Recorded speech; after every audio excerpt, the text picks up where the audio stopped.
welcome back to my channel, Sabrina Osman.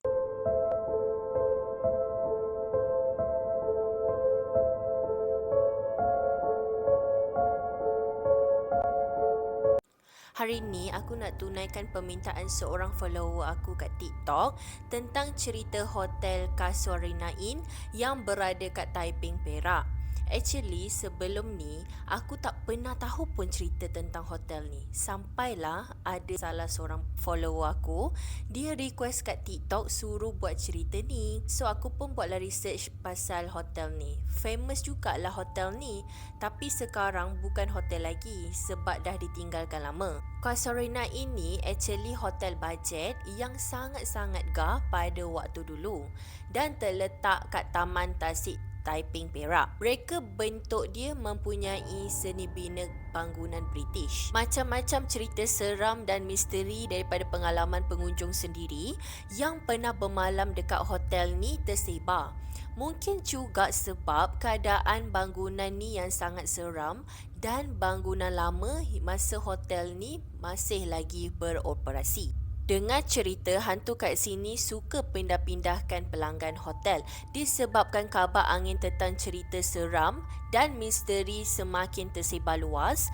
Hotel ni ditutup pada sekitar bulan Disember 2010 sebab pihak pengurusan tak mampu nak tampung kos pengurusan. Sebelum aku teruskan, jom kita dengar dulu sejarah hotel ni.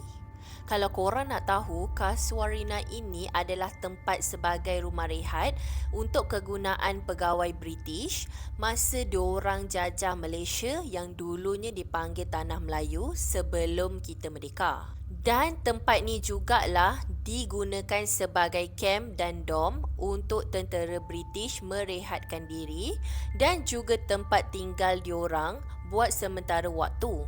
Selepas tu, bangunan asal Casuarina ini ditinggalkan kosong bertahun-tahun lamanya.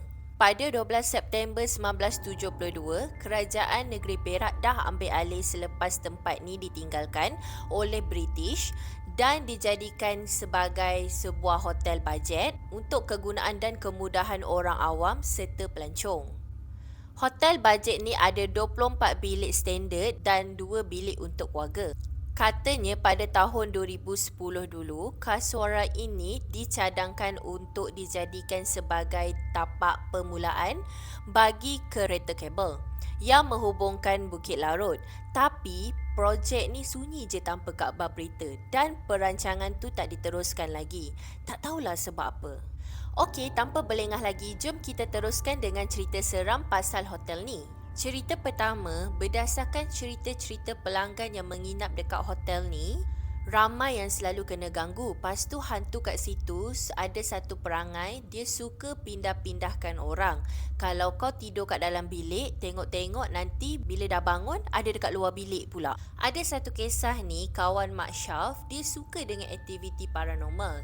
Contohnya kalau korang tengok dekat TikTok kan ada orang buat live pergi kat tempat-tempat terbengkalai ataupun tempat-tempat yang misteri macam sekolah lama ke yang dah ditinggalkan ataupun hospital lama ataupun mana-mana tempat lah yang diorang rasa tempat tu berhantu untuk diorang pergi buat aktiviti paranormal. So, kisah Mak Syaf ni pun lebih kurang macam tu. Cuma bezanya dia tak adalah pergi tempat tu lepas tu dia record, dia buat live ke apa, tak adalah kan.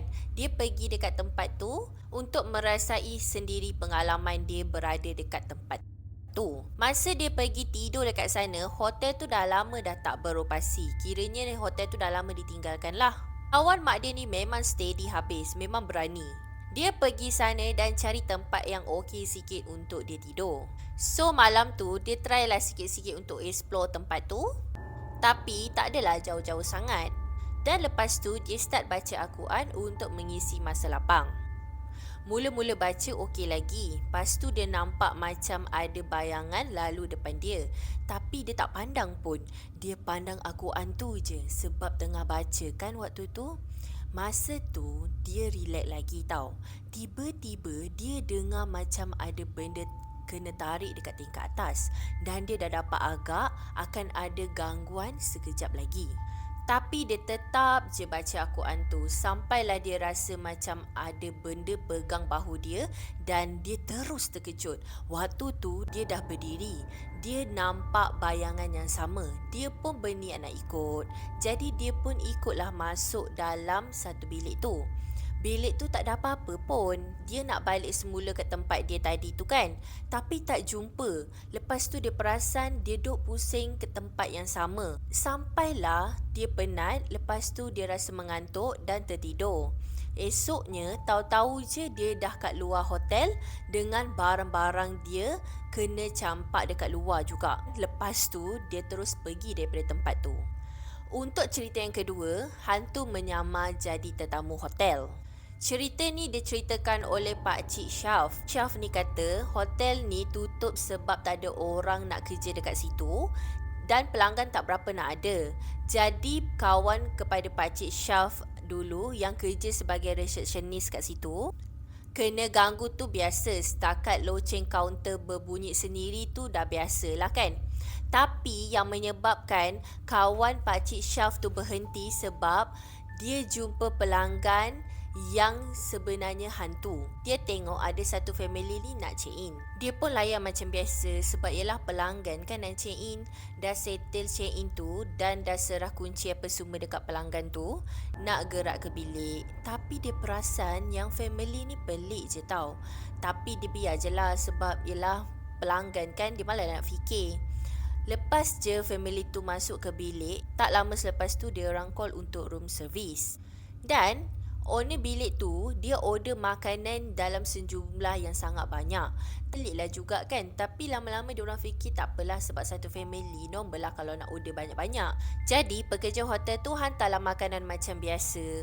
Bila dia pergi hantar makanan, owner bilik tu minta makanan tu diletakkan dekat luar je. Jadinya pekerja hotel tu pun letaklah makanan tu dekat luar bilik. Esoknya pekerja tu pun pergilah kutip pinggan yang ada dekat luar bilik tu. Sepatutnya pelanggan ni dia book bilik tu 2 hari je. Tapi yang peliknya dah masuk hari yang ketiga, pelanggan tu tak check out. Jadinya kawan kepada Pakcik Syaf ni, dia pergilah check kod-kod pelanggan ni lupa nak check out ke ataupun nak sambung menginap lagi ke. Jadi dia ni pergilah ketuk pintu pelanggan tu. Ketuk-ketuk tapi tak ada orang pun yang menyahut. Seolah-olah macam tak ada orang kat dalam bilik tu. Tapi bilik tu berkunci tau. Dia pergilah ambil kunci spare. Buka-buka memang tak ada orang. Kosong, tapi bilik tu macam ada orang sebab kipas ataupun aircon tak pasti yang mana satu masih on. Kunci bilik pula terletak elok je dekat atas rak. Dia rasa macam pelik lah, takkanlah pelanggan ni lari pula kan. Bila dia pergi cek dekat senarai nama gas, tengok-tengok bilik tu memang kosong. Bila dia cek-cek memang tak ada detail langsung, memang tak ada data langsung lah pasal pelanggan tu check in dekat bilik tu. Cumanya dia memang dia pastilah memang dia ada bagi bilik family tu untuk pelanggan tu satu keluarga. Jadi dia rasa macam pelik lah dekat sini kan. Memang dia rasa memang dia bagi kunci, memang dia entertain pelanggan tu. Lepas tu dia pun pergi cek dekat bahagian restoran. Dia nak pastikan memang ada ke pelanggan tu order room service. Jadi bila dia pergi bahagian restoran, dia tanya-tanya semua. Lepas tu bahagian restoran tu memang kata memang ada room service pada waktu tu untuk bilik tu. Jadi guys, apa pendapat korang? Bukan tu je, disebabkan Casuarina ini betul-betul terletak kat sebelah penjara Taiping.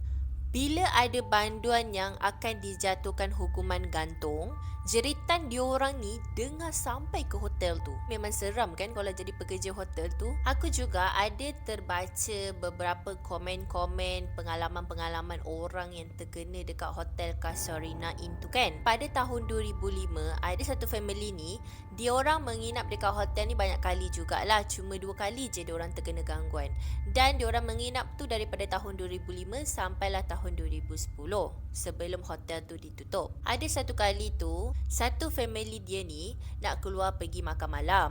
Jadi masa diorang dah siap-siap, lepas tu diorang dah turun dan berjalan dah sampai dekat kereta, tiba-tiba abang dia bagi tahu abang dia tertinggal wallet dekat atas meja bilik. Jadi dia pun nak pergi ambil lah wallet dia tu.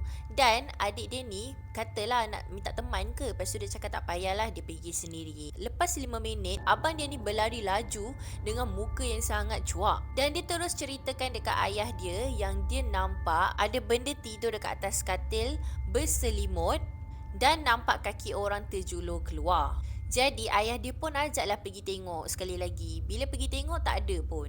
Dan pada waktu lain, dia orang pergi lagi tidur dekat hotel tu. Masa tu semua orang tengah tidur tau. Tiba-tiba TV tu on sendiri. Dan dia ni dalam keadaan mamai, dia pun pergilah tutup TV. Lepas tu dia pun balik semula dekat katil dia untuk sambung tidur. Tak sempat dia nak lena, tiba-tiba dia dengar TV tu terbuka lagi. Jadi dia rasa macam, apa benda ni kan? TV tu terbuka dengan skrin yang tak ada siaran dan bunyi yang bising. Dalam fikiran dia, dia dah fikir dia nak cabut je plug. Dia dah fikir lain macam lah, sebabnya TV tu TV yang sangat lama tau. Nak kata remote control pun tak ada. So nak kata orang yang buka ke, orang yang tutup ke, memang tak logik lah. Sebab TV tu TV lama. Kena pergi dekat tempat tu baru boleh buka, baru boleh on, baru boleh off, baru boleh tukar channel kan. Masa dia pergi nak tutup TV tu, dia tengok dekat TV tu button on memang ada orang tekan tau. Last dia terus cabut plug dan dia terus sambung tidur. Selepas tu tak ada lagi gangguan. Memang itu je lah gangguan yang dia kena. So macam korang, best tak cerita aku untuk kali ni? Kalau korang suka dengan cerita aku, korang boleh tekan like, korang boleh subscribe dan juga komen channel aku. Kita berjumpa lagi di lain hari. Bye.